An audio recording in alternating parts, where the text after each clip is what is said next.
హల్లెలూయా, గట్టిగా హల్లెలూయా చెప్పాలి. హల్లెలూయా. మరోసారి మీ మధ్యలోకి రావడానికి ఇచ్చినటువంటి గొప్ప అవకాశాన్ని బట్టి నా ప్రభు అయినటువంటి యేసుక్రీస్తు వారికి నా వందనాలు చెల్లిచేస్తూ ఉన్నాను. అదేవిధంగా మా బ్రదర్ హానోక్ గారికి నా ప్రత్యేకమైన వందనాలు తెలియజేస్తూ ఉన్నాను. అదేవిధంగా కూడి వచ్చినటువంటి సంఘం అందరికీ నా ప్రభు అయినటువంటి యేసుక్రీస్తు పేరట మీకు వందనాలు తెలియజేస్తూ ఉన్నాను. సమయం వృధా చేయకుండా 1 యోహాను 4వ అధ్యాయము 1 యోహాను 4వ అధ్యాయము 8వ వచనం.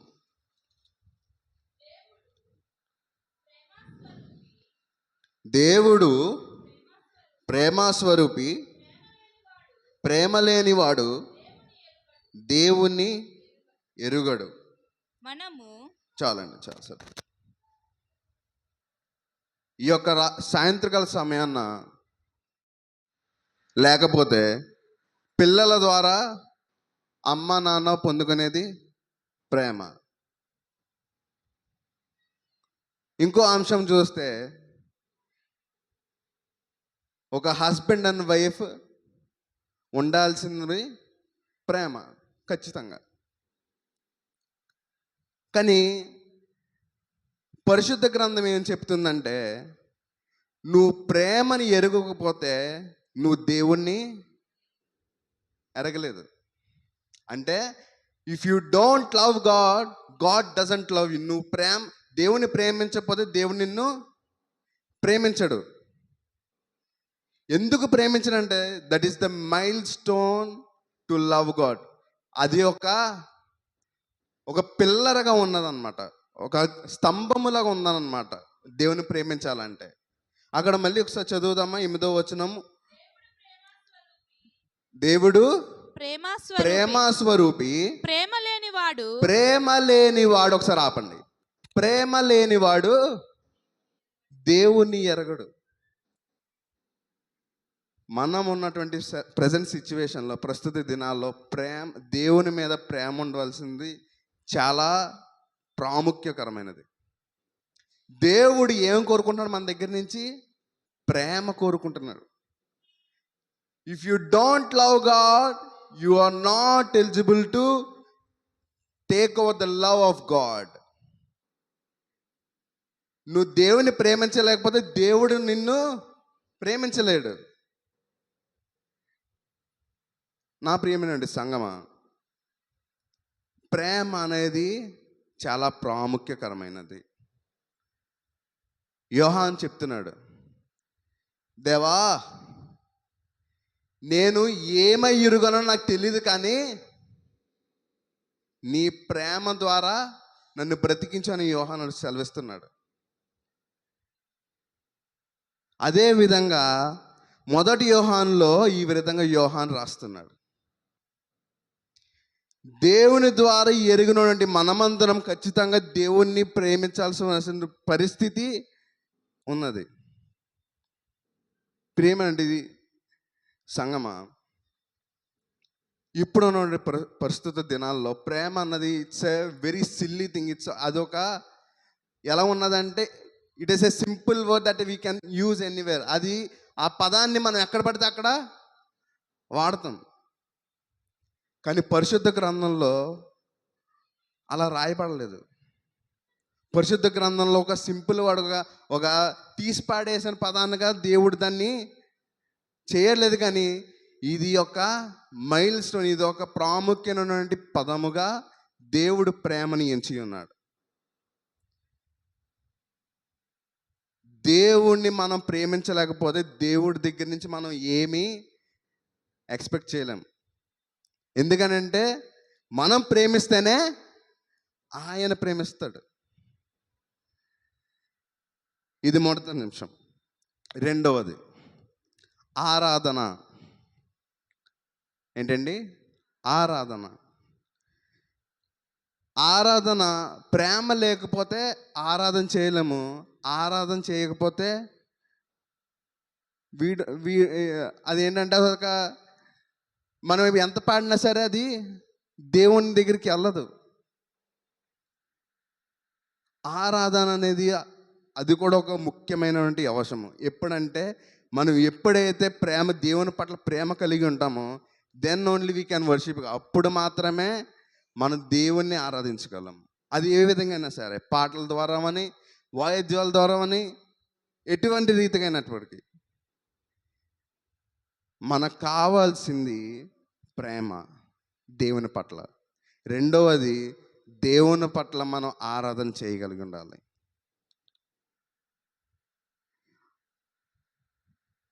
ప్రకటన గ్రంథము 4వ అధ్యాయము 11వ వచనం.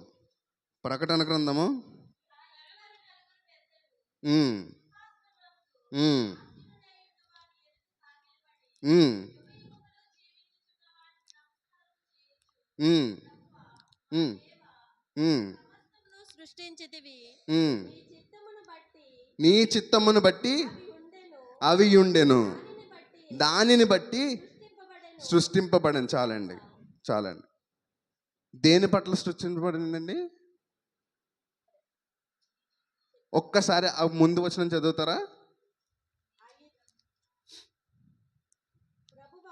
ప్రభువా మా దేవా, మీకు సమస్తమును సృష్టించితివి, నీ చిత్తమును బట్టి అవి ఉండెను, దాని వలన సృష్టింపబడిన గనుక.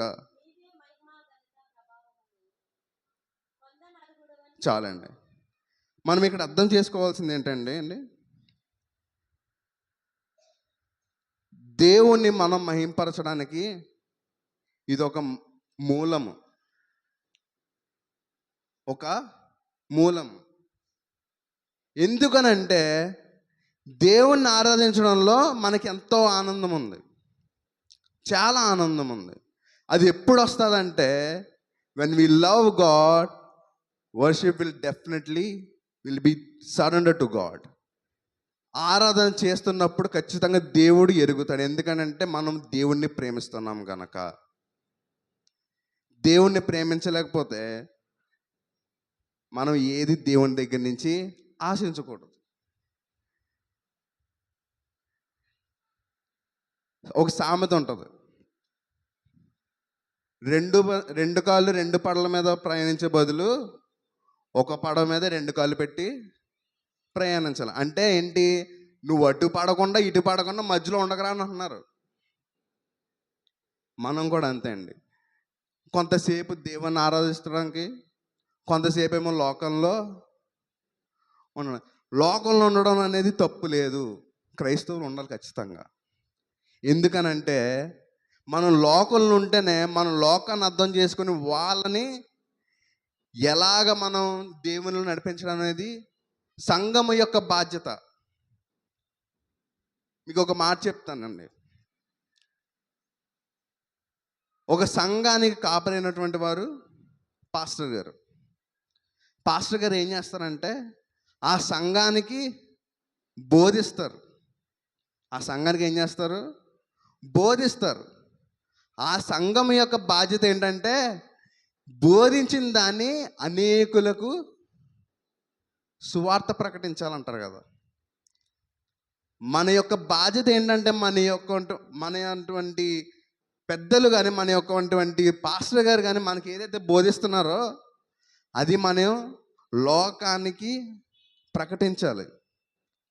ప్రకటించినప్పుడు మనం ఏమవుతామంటే దేవునికి దగ్గర కావడానికి చాలా ఛాన్సెస్ ఉన్నాయి. మనం తప్పిపోకుండా దేవుని యొక్క మాటను అనేక మందికి ప్రకటించడంలో దేవుని దగ్గర అవ్వడానికి చాలా ఛాన్సెస్ ఉన్నాయి. అది ఎవరి బాధ్యత? సంఘం యొక్క బాధ్యత.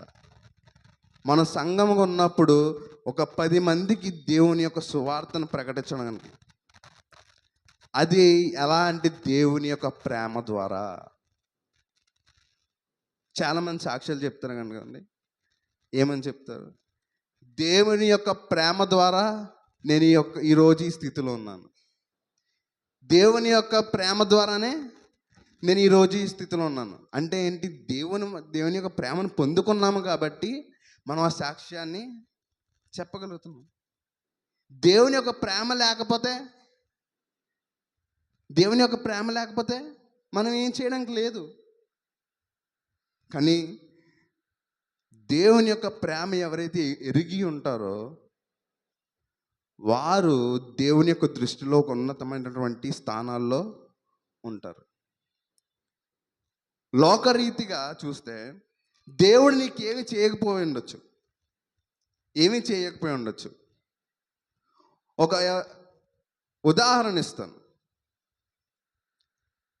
మన యొక్క ఇండియాలో కానీ, మన యొక్క భారతదేశంలో కానీ, ప్రపంచ దేశాల్లో కానీ ఒక ప్రాముఖ్యకరమైనటువంటి వస్తువు రోల్స్ రాయిస్ అంటారు. ఏంటండి రోల్స్ రాయిస్? అదొక వాహనము. ఆ వాహనము కొనాలంటే వాళ్ళు కొన్ని ప్రొసీజర్స్ అనేది, కొన్ని చెక్ లిస్ట్ అనేది ఉంటుంది. అంటే మనము ఎటువంటి వారం అని చెక్ చేస్తారు వాళ్ళు. ఫస్ట్ వాళ్ళు మొదటగా చేసేది ఏంటంటే మనం ఎటువంటి వాళ్ళం, అంటే మన మీద కేసులు ఏమైనా ఉన్నాయా, లేకపోతే పలానా తప్పు మనం చేసినట్టు గవర్నమెంట్లో రుజువై ఉన్నదా అని చెక్ చేస్తారు. రెండవది ఏంటంటే ఈ కారుని కొన్న తర్వాత ఇతను మెయింటైన్ చేయగలడం లేదా, అంటే దానికి పెట్రోల్ కానీ డీజిల్ కానీ పోయించే స్థాయి ఉన్నదా. ఒకవేళ ఆ కార్ సర్వీస్కి వస్తే ఖచ్చితంగా ఒక 10 లక్షలు దానికి అవుతుంది. దాన్ని బాగు చేయాలంటే ఖచ్చితంగా చేతిలో 10 లక్షలు పట్టుకొని తిరగాల. వాళ్ళు చెక్ చేస్తారు ఈయనకి ఆ అర్హత ఉన్నదా లేదో చూస్తారు. అప్పుడే ఆ కారు అనేది 2 సంవత్సరాలు పడుతుంది కారు మనకి ఆర్డర్ పెట్టిన తర్వాత తీసుకురావడానికి.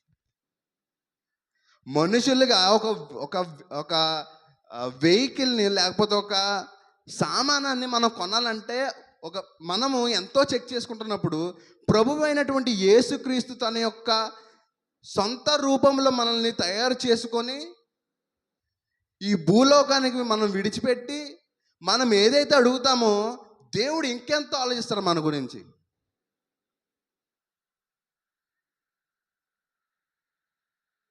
చాలా ఆలోచించాల్సినటువంటి పరిస్థితులు ప్రియమైనటువంటి సంగమ. ఎందుకనంటే మనం సింపుల్గా దేవుడిని ఒక మాట అనేస్తాం సింపుల్గా, కానీ దేవుడు మన గురించి ఒక ఉన్నతమైనటువంటి ప్రణాళికతో ఉంటారు. ఎందుకంటే మనం అడిగింది కొంతైనా దేవుని దృష్టిలో అది కొంత అయినా సరే దేవుడు కొన్నిసార్లు దాన్ని అనుమతించడు. అనుమతించినప్పుడు మనం ఏం చేయాలంటే దాని గురించి ప్రార్థించాలి. ప్రార్థించినప్పుడు దేవుడు ఖచ్చితంగా మన యొక్క ప్రార్థనకు ఖచ్చితంగా సమాధానం అనేది ఇస్తాడు.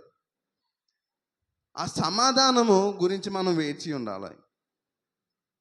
దేవుడికి మన యొక్క జీవితాలను బట్టి ఒక గొప్ప ప్రణాళికలు కలిగి ఉంటాడు. ఆ ప్రణాళికలు టైం తీసుకుంటాయి. దేవుడు ఖచ్చితంగా కొన్నాటిని మన జీవితంలో రాకుండా దూరం పెడతాడు. అలాంటిదప్పుడే నువ్వు ఖచ్చితంగా స్ట్రాంగ్గా ఉండాలి. You have to be very brave when you worshipping the Lord. దేవుడి యొక్క ఆలోచనల్ని క్వశ్చన్ చేసే అంత మనకి మైండ్ లేదు, జ్ఞానం కూడా లేదు. ఎందుకంటే తండ్రి, మనం ఎవరము? పిల్లలము. నేను ఏదైనా మా నాన్నగారిని అడిగితే కొన్నిసార్లు ఆపుతారు, కొన్నిసార్లు నాకు ఇవ్వరు. నేను కానీ మా నాన్నగారిని క్వశ్చన్ చేశానంటే నాకు తగినటువంటి సమాధానము ఖచ్చితంగా ఇస్తారు మా నాన్నగారు. అది వేరే విధంగా అవ్వచ్చు, కొట్టడం అవ్వచ్చు, తిట్టడం అవ్వచ్చు, ఏదో ఒకటి అవ్వచ్చు కదా. మనము కూడా మనం తండ్రిని క్వశ్చన్ చేసేటువంటి జ్ఞానములము కాదు, మనం అంత జ్ఞానవంతులము కాదు. ఎందుకనంటే ఆయన పరమాత్ముడు. ఈ ప్రపంచాన్ని నోటితో సృష్టించినటువంటి ప్రభు అయినటువంటి యేసుక్రీస్తు ఈ లోకాన్ని ఎలా తయారు చేశారండి? నోటి మాటతో తయారు చేసిన దేవుడు మన యొక్క సమస్యలు తీర్చడం పెద్ద విషయం కాదు, కానీ మన యొక్క జీవితంలో ఏం కావాలో మనకంటే ఆయనకి బాగా తెలుసు. ప్రియమైనటువంటి సంగమా, ఒక భక్తుడి గురించి మీకు చెప్తాను. మన బైబిల్ గ్రంథంలో దావీదు గురించి చెప్తాను. చిన్న సాక్ష్యం అతని గురించి. దావీదు ఎవరండి? రాజుకు ముందు ఏం చేసేవాడు? రాజు అవ్వక ముందు ఏం చేసేవాడు? గొర్రెల కాపరి. గొర్రెల కాపరి నుండి దావీదు ఇజ్రాయేలుకు రాజు అయ్యాడు. ఏ విధంగా అయ్యాడు? అసలు గొర్రెల కాపరి ఈ పూట గడుతుందో లేదో తెలియదు ఆయనకి. ఈ పూట గడుతుందో లేదో తెలియదు. అటువంటి దావీదు దేవుడు ఎంతంతగా హెచ్చించాడంటే ఇజ్రాయేలుకు జనానికి రాజుగా ప్రకటించాడు. గొర్రెల కాపరి తెలుసు, రాజుగా తెలుసు. మధ్యలో జరిగినటువంటి సందర్భాలు తెలుసా? మధ్యలో దావీదు ఎదుర్కొన్నటువంటి సందర్భాలు మీకు ఎవరికైనా తెలుసా? గొలియాతుని సౌలు రాజ్యం ఓడించలేకపోయింది. గొలియాతుని సౌలు రాజ్యం ఓడించలేకపోయింది. కానీ బైబిల్లో రాసి ఉంటుంది, ఆ చిన్నవాడైనటువంటి దావీదు ఓడిసతో గొలియాతుని చంపాడని ఉంటుంది. దేవుడు అటువంటి ఉన్నతమైనటువంటి స్థాయిలో మనల్ని దేవుడు నిలబెట్టాలనుకుంటున్నాడు. హల్లెలూయా, హల్లెలూయా. దావీదు ఎక్కడి నుంచి వచ్చాడు? గొర్రెల కాపరి నుంచి. ఓ గొర్రెలు కాసి ఉన్నవాడిని రాజు చేస్తారంటే మనం ఒప్పుకుంటామా? చదువు లేదు, ఏమీ లేదు. ఒక రాజ్యానికి దేవుడు రాజుగా అంగీకరించాడు. సౌలు ఎంత జ్ఞానవంతుడో మనకు అందరికీ తెలుసు. అటువంటి సౌలుని పక్కన పెట్టి, అటువంటి సంతానాన్ని పక్కన పెట్టి దేవుడు ఎవరిని చేశాడు? రాజును, దావీదుని చేశాడు. ఒక్కసారి ఆ వచనాలు చదువుదాం అండి. ఒక్కసారి ఆ వచనాలు చదువుదాం. 2 సమూయేలు 20వ అధ్యాయము 22వ వచనము. ఒక్కసారి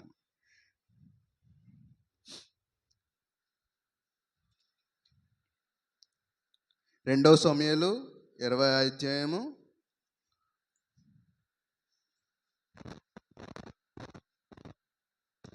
ఒకసారి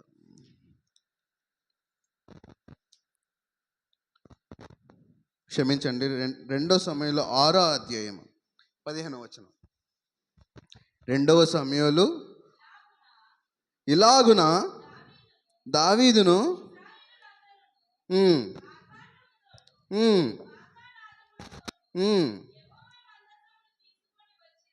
ఒక్కసారి ఆగండి. అక్కడ దావీదు ఏం చేస్తున్నానండి?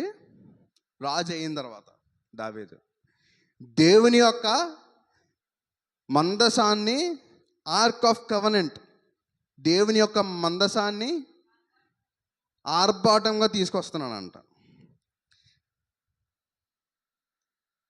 అక్కడ 16వ వచనంలో లాస్ట్లో చదవండి.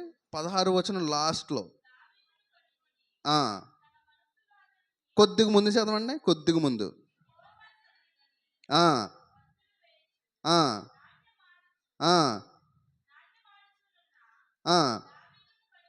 దావీదును కనుగొని తన మనసులో అతన్ని హీనపరచును. అక్కడ ఎవరున్నారు?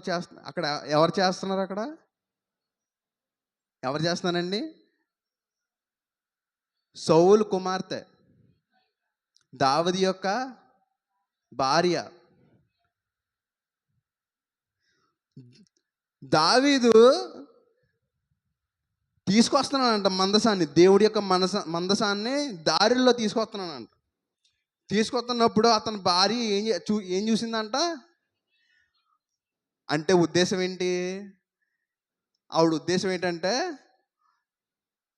ఒక రాజు ఎలా వస్తాడా? ఒక రాజు ఎంత డిగ్నిఫైడ్గా ఉండాలి?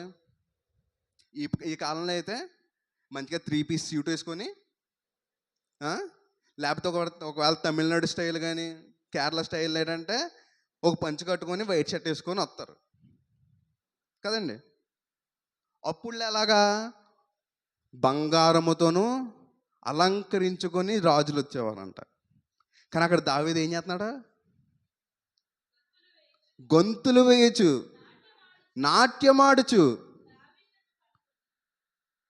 ఎలా వస్తున్నారా? గొంతులు వేస్తున్నాడంట. దేవుని ఎలా ఆరాధిస్తున్నాడంట? గొంతులు వేయచ్చు. ఒక రాజు అనేవాడు అలా వస్తాడా?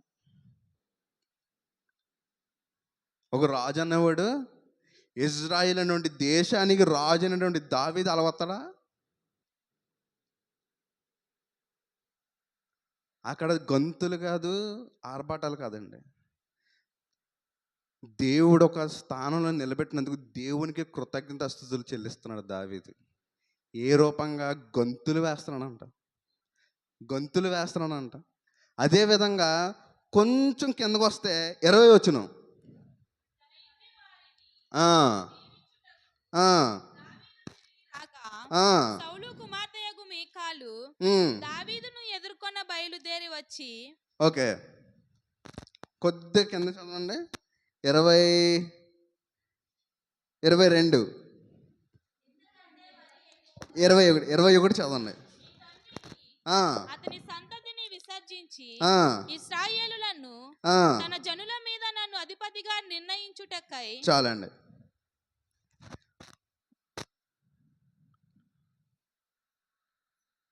ఒక్కసారి 20 వచనం కూడా చదువుతారా? ఆ, ఆ, ఆ, ఆ,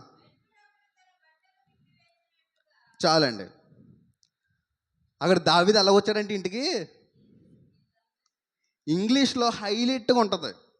ఇంగ్లీష్ బైబిల్లో పచ్చిగా ఉంటుంది అనమాట. ఇంగ్లీష్ బైబిల్లో ఏమని ఉంటుందంటే, when David return home to bless his household, మీకా daughter of Saul came out to meet him and said, how the king of Israel has distinguished himself today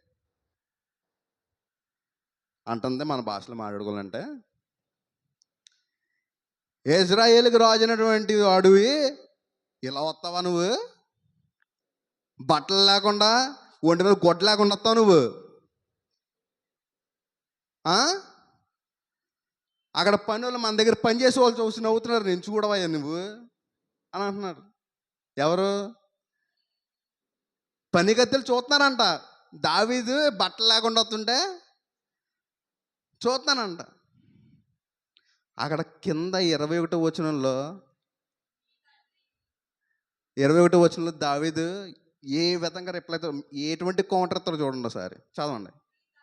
మీ తండ్రిని అతని సంతతిని విసర్జించి, ఆ, ఆ, ఆ, నిర్ణయించుటకై ఆ, నన్ను ఏర్పరచుకొనిన యెహోవా సన్నిధిని ఆ, నేను ఎలాగు చేసి తిని. ఇలాగూ ఇదిగో నువ్వు గోల పెట్టమంటే ఇంకా దరిద్రంగా వస్తున్నాను. నువ్వు ఇంకొకసారిగా నన్ను అలా అంటే ఇంకా దిగజారిపోతాడంట. ఎందుకు? దేవుణ్ణి ఆరాధించుటకు, లోకాన్ని ఆదరించడం కాదు.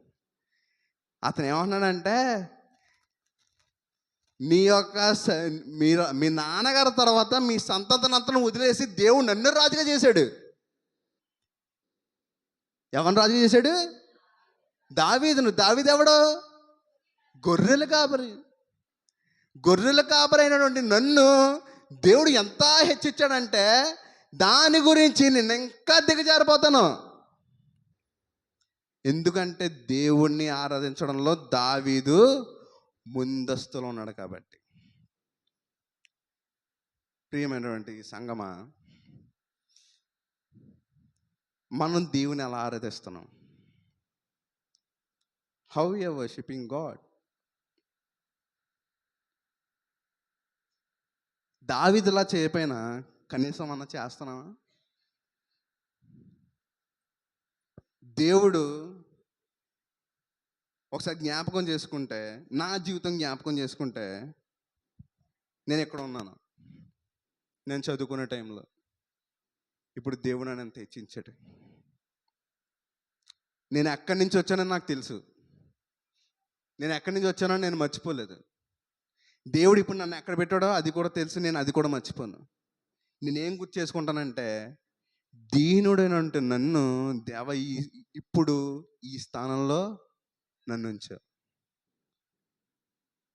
అనుదినం దేవునికి నేను కృతజ్ఞత స్తుతులు చెల్లిస్తాను.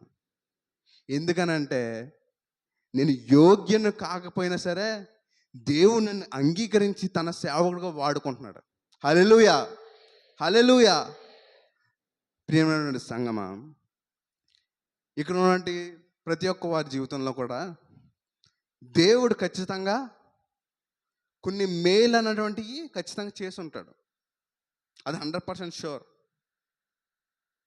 ఎందుకనంటే ఇప్పుడు మీరు ఇలా కూడి ఎందుకు ఆరాధిస్తున్నారు? దేవుడు మీ యొక్క జీవితాల్లో ఏదో గొప్ప కార్యం చేశాడనే. ఈరోజు మనం బ్రతుకున్నామంటే, ఈరోజు మనం లేచామంటే దేవుడిచ్చిన కృపే. ఎంతమంది ఈ దినం చూడకుండా ఎంతమంది చనిపోతున్నారు? మన ఇండియన్ స్టాటిస్టిక్స్లో రోజుకి 25 లక్షల మంది చనిపోతున్నారంట. ఎంతమంది అండి? రకరకాల కారణంగా. నేను 3 సంవత్సరాలు బైబిల్ ట్రైనింగ్ చేస్తున్నప్పుడు బెంగళూరు పట్టణంలో నేను బైబిల్ ట్రైనింగ్ చేస్తున్నప్పుడు రోడ్ల మీద వెళ్తుంటే అలాగ యాక్సిడెంట్ జరిగేది, అలా చనిపోయేవారు. 15 నిమిషాల్లో చనిపోవడం, అంబులెన్స్ రావడం, బాడీని తీసుకెళ్ళిపోవడం జరిగిపోయేది. 15 నిమిషాలు అంటే ప్రతి 15 నిమిషాలు లెక్కేసుకుంటే ప్రతి 15 నిమిషాలకి ఒక మరణం. అటువంటివి ఉన్న సిచ్యువేషన్లు, అటువంటివి ఉన్నటువంటి పరిస్థితుల్లో దేవుడు నిన్ను నన్ను సజీవ రెక్కల్లో కాచి కాపాడు. అందుని బట్టి నువ్వు దేవుని స్తుతించాలి, దేవుణ్ణి ప్రేమించాలి. దేవుని ప్రేమించిన దాన్ని బట్టి దేవుణ్ణి హెచ్చించాలి.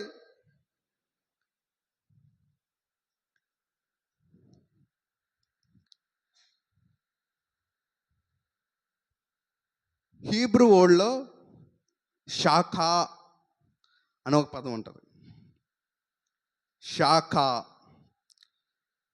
శాఖ అంటే మోకరించడం. ఏంటండి? మోకరించడం. అది హీబ్రూ వర్డ్. శాఖ అని అంటే మోకరించడం. ఈ వర్డ్ ఎందుకు చెప్తున్నానంటే, మన యొక్క పాత గ్రంథము హీబ్రూ భాషలో మొట్టమొదటిగా పాత గ్రంథము హీబ్రూ లాంగ్వేజ్లో రాశారు కాబట్టి, ఆ ఒరిజినల్ లాంగ్వేజ్ జరిగినప్పుడు మోకరించడము అని ఉంటుంది. ఎందుకనంటే మనం మోకరించినప్పుడు దేవుడు హెచ్చింపబడతాడు. దేవుని ముందు మనం మోకరించినప్పుడు దేవుడు హెచ్చింపబడతాడు. పాత రోజుల్లో కొన్ని బుక్స్ చదివినప్పుడు రాజులకు సంబంధించిన బుక్స్ నేను ఎక్కువ చదువుతాను. అంటే పూర్వకాలంలో ఉన్నటువంటి పరిస్థితుల్లో ఉన్నప్పుడు రాజులు పరిపాలించే జనాలు ఎలా ఉంటారని నేను చూసినప్పుడు, రాజు దారిలో వెళ్తున్నప్పుడు జనాలు పక్కకు ఉండి కూర్చోవాలా, మోకరిల్లాలి. మోకరిల్లినప్పుడు ఏమవుతాడు అంటే రాజుకి ఘనత.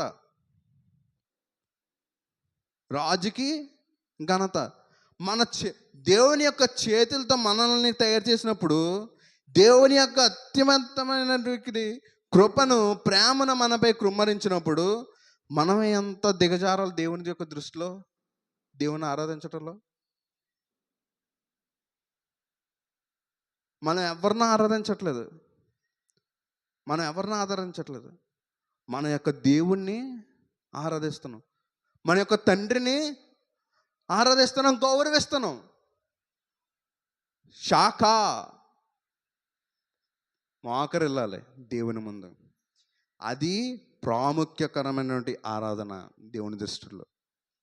పాటలు పాడుతూనే వాయిద్యాలు వంచడం కాదండి, అది కావాలి. కానీ దేవుని ముందు మనం ఎప్పుడైతే మోకరిస్తామో మనము తగ్గుతామో, దేవుడు హెచ్చింపబడతాడు. హల్లెలూయా చెప్తారా? హల్లెలూయా, హల్లెలూయా. అదేవిధంగా ఆరాధనలో రెండవ భాగము, రాసుకున్న వాళ్ళు రాసుకుంటే, శాఖ అనేది ఆరాధనలో మొదటి భాగము.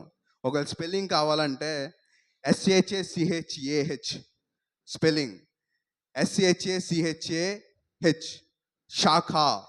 అది ఆరాధనలో మొదటి భాగం. రెండవ భాగము జమర్. ఏంటండి? జమర్, ZAMAR, జమర్. ఆరాధనలో రెండవ భాగం. జమర్ అంటే పాడడంతో పాటు వాయిద్యాలు వాయించడం. ఏంటండి? పాడడము, వాయిద్యాలు వాయించడం. ఇది ఎందుకు చెప్తున్నానంటే, చాలామంది ఇప్పుడు ఉన్నటువంటి ప్రజెంట్ ఉన్న చాలామంది పెద్దవాళ్ళు ఏం చెప్తారంటే, ఏం చెప్తారంటే, పాడితే కొడితే చప్పట్లు కొడితే సరిపోదా, వాయిద్యాలు కూడా ఉండాలా? ఏమంటున్నారండి? వాయిద్యాలు ఉండాలా, ప్యాడ్స్ ఉండాలా, కీబోర్డ్ ఉండాలా, అన్నీ ఉండాలా? అవన్నీ అవసరం లేదు కదా అంటారు. కానీ అవి చాలా ప్రాముఖ్యము. బైబిల్లో కూడా ఉంది వాటి గురించి. దావీదు తెలుసు కదండి, తెలుసు కదా. దావీదు he is a director, music director. మన కీర్తనల్లో, ఒకవేళ ఇంగ్లీష్ బైబిల్ ఎవరైనా చదివారు ఉంటే వాళ్ళు గమనించండి, కీర్తనల్లో పైన రాసి ఉంటుంది దావీదు పాడిన పాట అని. దావీదు కీర్తన. దావీదు ఎవరు? ఒక మ్యూజిక్ డైరెక్టర్. మ్యూజిక్ డైరెక్టర్ ఏం చేస్తాడు? పాటలు పాడతాడు, ఓ పక్క వాయిద్యాలు ప్లే చేస్తాడు. సో వాయిద్యాలు వాయించడం, పాటలు పాడడం, దేవునికి ఆరాధన చేయడమే ఒకటువంటి భాగము. ఇంకొక ఎగ్జాంపుల్ మీకు ఇస్తాను.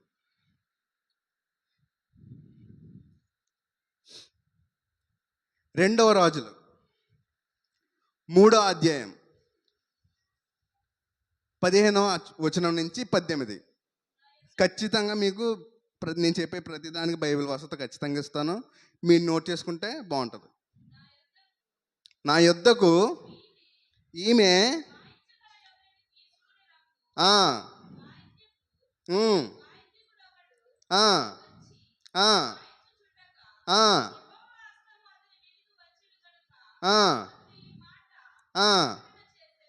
చాలండి.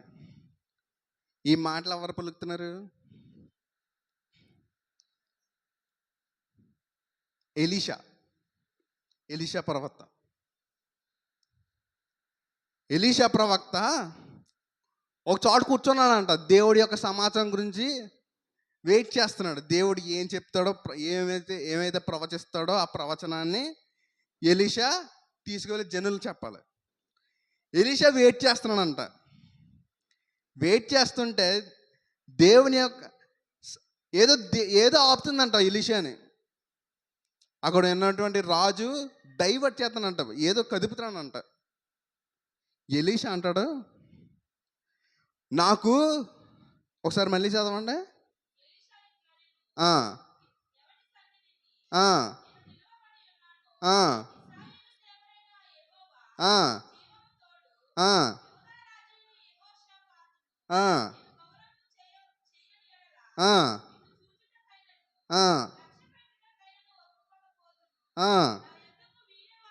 ఎవరు?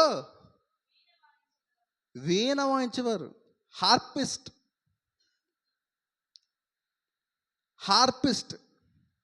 హార్ప్ అంటే అది వీణ అంటే స్ట్రింగ్ ఇన్స్ట్రుమెంట్. తీగలు ఉంటాయి, ఆ తీగలతో వాయించేవాడిని తీసుకొస్తున్నాను, తీసుకురమ్మని చెప్తున్నాడు. ఎలీషా ఏమంటున్నాడంటే, నా యొద్దకు వీణ వాయించేవాడిని, సెండ్ మీ ఎ హార్పిస్ట్.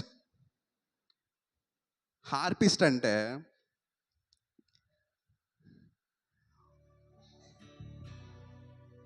కొద్ది వాల్యూమ్ ఇస్తారా?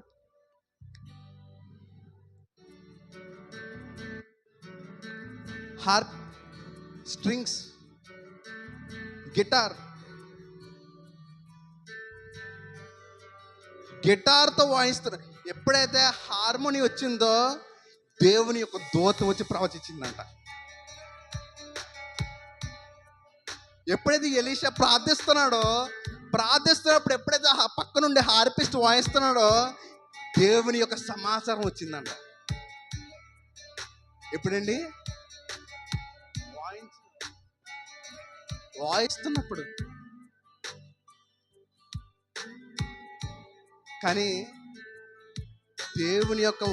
దేవుని యొక్క సన్నిధిలో ఎవరైతే తన యొక్క దేవుడిచ్చిన తలాంతుల్ని బలంగా ఉపయోగిస్తారో దేవుడు ఖచ్చితంగా వాళ్ళని దీవిస్తాడు. నేను ఈ మ్యూజిక్ చేయడానికి నాకు 7 రోజులు పట్టింది. ఈ మ్యూజిక్ చేయడానికి నాకు 7 రోజులు పట్టింది. ఒక దెబ్బలో వాయించవచ్చు, కానీ నాకు అలాగ అక్కర్లేదు. నేను దేవుడికి ఏదైనా చేసినప్పుడు నాకున్నటువంటి దేవుడిచ్చినటువంటి తలాంతను అంతా తీసి దేవుడికి పెట్టాలి. అలా పెట్టకపోతే నాకు దేవుడిచ్చిన తలాంతుల వల్ల ఏమి ఉపయోగం? ఖచ్చితంగా మనలో కూడా దేవుడు ఖచ్చితంగా తలాంతులు అనేవి ఇస్తాడు. దేవుని యొక్క సన్నిధిలో వాయిద్యాలు వాయించడం అంటే గొప్పది. దావీదు వంటి వాడే అనేకమైనటువంటి ఇన్స్ట్రుమెంట్ని తయారు చేశాడంట. ఈ స్ట్రింగ్ ఇన్స్ట్రుమెంట్ తయారు చేసింది దావీదు. ఈ గిటార్ అనేటువంటి దాన్ని తయారు చేసింది దావీదు. ఫ్లూట్ కూడా దావీదు తయారు చేశాడు. దావీదు రాజుని చేశాడు, కానీ ఎవరైనా నువ్వు వాయించని చెప్పి ఎప్పుడు దేవుడు చెప్పలేదు దావీదుకి దేవుడు చెప్పలేదు. కానీ దావీదు ఏం చేశాడంటే దేవుడిచ్చిన తలాంతుల్ని గ్రహించాడు. దేవుడిచ్చినటువంటి తలాంతుల్ని తయారు చేశాడు. మనకున్నటువంటి తలాంతుల్ని ఎప్పుడైతే దేవుని కొరకు వాడతామో ఖచ్చితంగా దేవుడు మనల్ని కూడా హెచ్చిస్తాడు. హార్పిస్ట్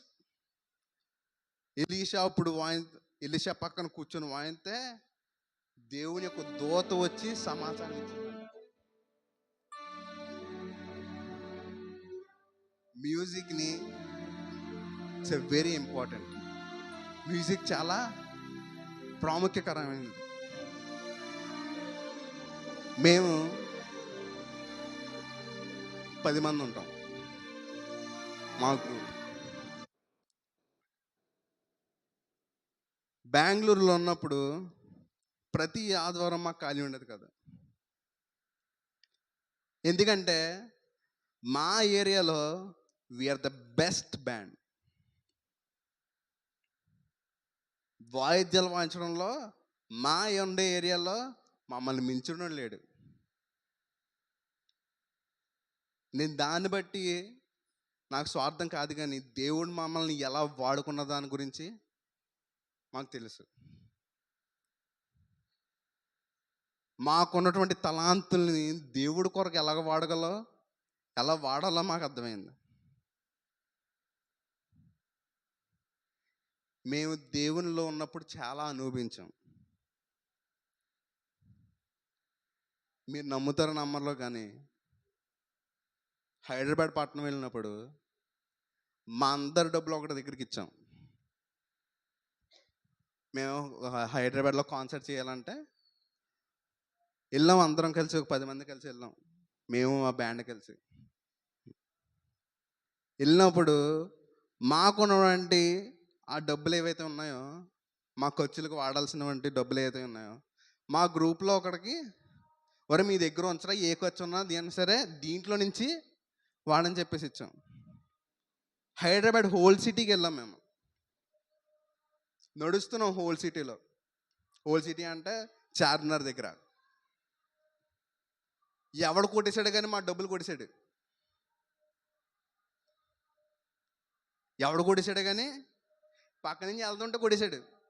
జేబులో పెట్టుకున్న డబ్బులు. మా దగ్గర అయ్యే డబ్బులు ఉన్నాయి. మా దగ్గర ఇంకేం లేవు. ఫోన్ చేస్తున్నాం అందరికి. మా తల్లిదండ్రులు ఫోన్ చేస్తున్నాం అందరం ఒక్కొక్కరు లేని పెట్టి. ఎవడు డబ్బులు కొట్టేశాడు, మా దగ్గర డబ్బులు ఏం లేవని. మిట్ట మధ్యాహ్నం 1 గంట అయింది. ఎండాకాలం ఆకలేస్తుంది. చేతిలో చూస్తే చిల్లిగా అవ్వలేదు. మా కీబోర్డ్ ప్లే దగ్గర వాళ్ళ అమ్మగారు ఎందుకో ఈ డబ్బులు ఉంచాలని చెప్పి 100 రూపాయలు జేబులో పెట్టారంట. ఏంటండి 100 రూపాయలు జేబులో పెట్టాడు. ఆడు గుర్తులేదు 100 రూపాయలు ఉన్నాయని చెప్పి. మరి నా దగ్గర 100 ఉన్నాయని చెప్పేసి తీసాడు. గవర్నమెంట్ వాళ్ళు ఇప్పుడు మనకు అన్న క్యాంటీన్లు ఎలా ఉన్నాయి, అక్కడ మున్సిపాలిటీ భోజనాలు. అయ్యే డబ్బులు ఉంటే మేము 5 స్టార్ హోటల్లో వెళ్ళి తినేవాళ్ళం. ఎక్కడికి వెళ్ళి ఒక్కొక్క ప్లేటు 1200 ఖరీదైన అన్నం తినేవాళ్ళం మేము. 10 మంది ఉన్నాం. సుమారుగా మా భోజనానికి ఆ పూటకి 10,000 అవుతుంది. కానీ మా డబ్బులు పోయినాయి. జేబులో 100 రూపాయలు ఉన్నాయి. 5 రూపాయలు భోజనం తిన్నాం.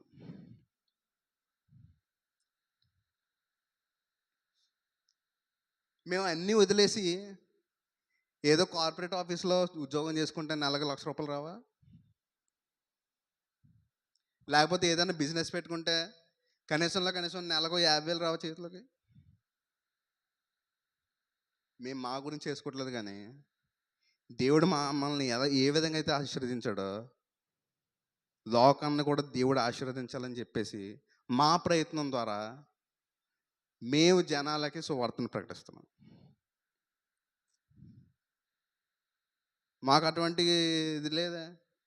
శుభ్రంగా మా అమ్మ నాన్నగారు డబ్బులు పంపిస్తే శుభ్రంగా తింటాం. శుభ్రంగా లేకపోతే ఓ చదువు అయిపోయినా, ఏ ఇంజనీరింగ్ అయిపోయినా ఓ కోర్స్ చేసేసి ఐటీ జాబ్ కొట్టేసామంటే నెలకు 50 చేతిలోకి వస్తాయి సింపుల్గా. కానీ మేము అలా చేయలేదు. మాకున్నటువంటి పిలుపు ఏంటిదంటే ప్రపంచ మూలల్లో దేవుని యొక్క సువార్తను ప్రకటించాలి. హల్లెలూయా. అది ఏ విధంగా అంటే వాయిద్యాలతో, పాటలు పాడడంలో, జమర్, దేవుడిచ్చిన తలాంతుని దేవుని కొరకు ఉపయోగించడానికి. Because we love God. ఎల్లుంటే 100 రూపాయలు కూడా లేకపోతున్నాము డబ్బుల గురించి. ఎల్లుంటే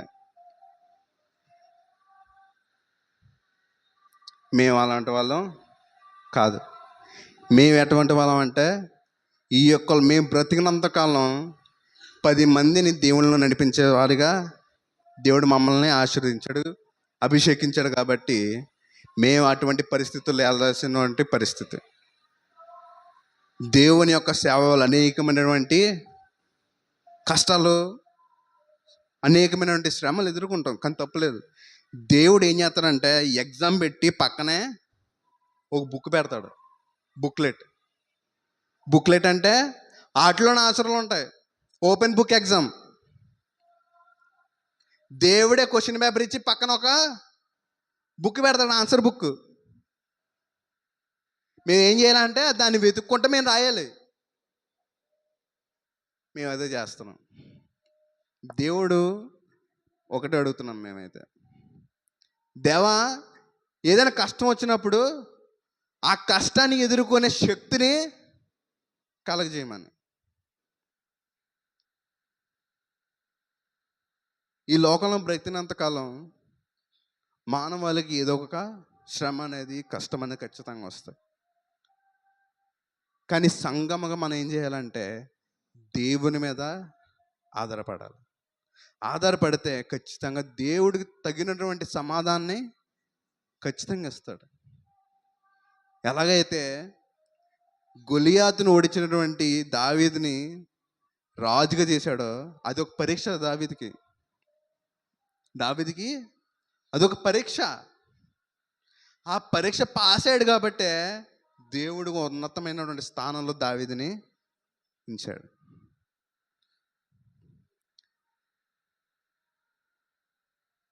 ప్రియమైనటువంటి సంగమా, నా ఆసక్తి ఏంటంటే దేవుని యొక్క సువార్త ప్రకటించాలనేటువంటి పరిస్థితుల్లో మేము ముందస్తుగా ఉండి ప్రకటించాలని.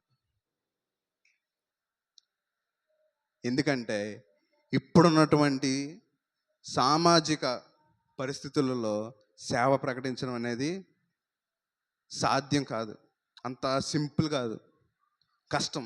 కానీ ప్రతి ఒక్కరికి దేవుని సువార్త ప్రకటించాలి. ఖచ్చితంగా ఉడుకుదుడుకులు అనేవి వస్తాయి. కానీ సంగమగా మీరేం చేయాలంటే సేవకుల కొరకు అనునిత్యం ప్రార్థన చేయాలి. ఎందుకంటే సేవకుగా ఉండడం అనేది చాలా కష్టమైన, చాలా కష్టం. దావీదులాగా మేము కూడా అనేక మందికి సువార్త ప్రకటించలాగన, అనేక మంది మధ్యలో వాయిద్యాలు వాయించి పాటలు పాడి దేవుని మహింపరచలాగన మీరు మా గురించి ప్రార్థన చేయాలి. ఎందుకంటే సంఘము ప్రార్థన ఏంటండి చాలా ప్రాముఖ్యమైనది. సంఘము ప్రార్థన చాలా బలమైనది, చాలా బలమైనది. అనేకమైన సంఘాలు మా గురించి ప్రార్థిస్తున్నాయి కాబట్టి మేము ఇప్పుడు ఈ పరిస్థితుల్లో ఉన్నాం. అటువంటి ఆశీర్వాదాలను మీ యొక్క జీవితాల్లో కూడా పొందుకోవాలని మా ప్రార్థన. మేము ఎంతో కలిగి ప్రార్థన చేస్తాం. అటువంటి ప్రార్థనలు మాకు కావాలని చెప్పేసి ఈ చిన్న వాక్యం దేవుడు దీవించి ఆశీర్వదించిన గాక. ఆమేన్. Thank you.